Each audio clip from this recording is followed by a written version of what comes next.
সুন্দরীরা, কি খবর? তো চলো শুরু করা যাক আজকের ভিডিও। Let's go.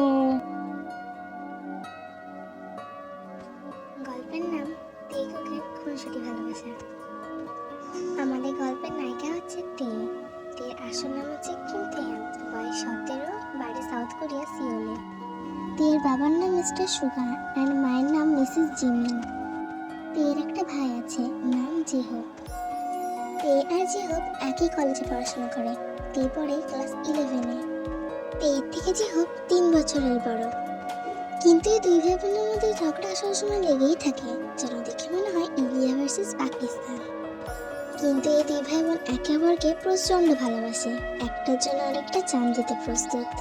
খুব তো হলো নায়িকার গল্প, এবার আমরা জেনে আসি নায়কের সম্পর্কে।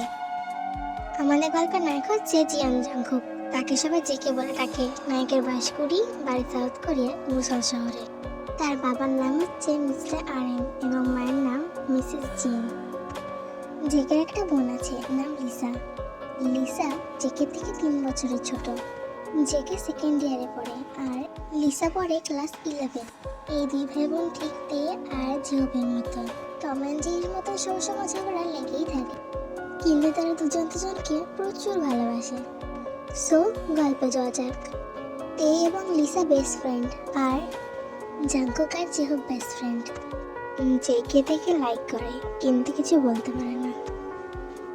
একদিন জেকে সাহস করে তের কাছে গিয়ে বলল, এই তে শোন, হ্যাঁ ভাইয়া বলো।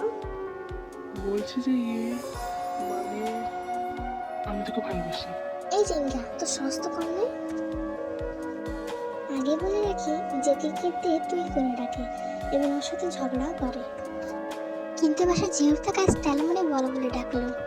এই পেতনি, জিঙ্গা পেতনি।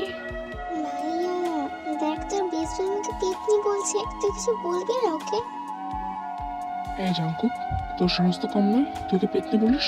তোরা কইছে না ওর শাকচুন্নি বলবি? সরি সরি, আমার তো মনেই ছিল না। এই তে ক্ষমা করিস না, মানে শাকচুন্নি। এই বেচারি তো মনে হচ্ছে এবার কেঁদেই ফেলবে। এই লিসা দেখ, তোর হনুমানকা ভাইটা আমি শাকচুন্নি বলে। এই ছাগল, আজকে আমি তোকে মেরে ফেলবো, তুই না তুই শাকচুন্নি বলিস।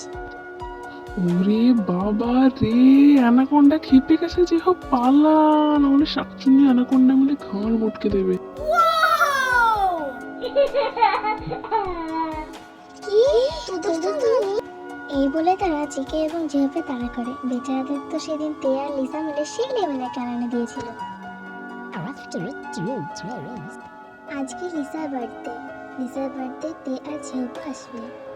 জেকে আর জিহোপ মিলে একটা প্ল্যান বানায় সেদিনের বদলা নেবার জন্য, কিন্তু তারা জানতো না যে কি ভুলটা না তারা করতে চলেছে। আর কতক্ষণ ওয়েট করবো, তাড়াতাড়ি আয়। আসছি, জাস্ট একটু থাম।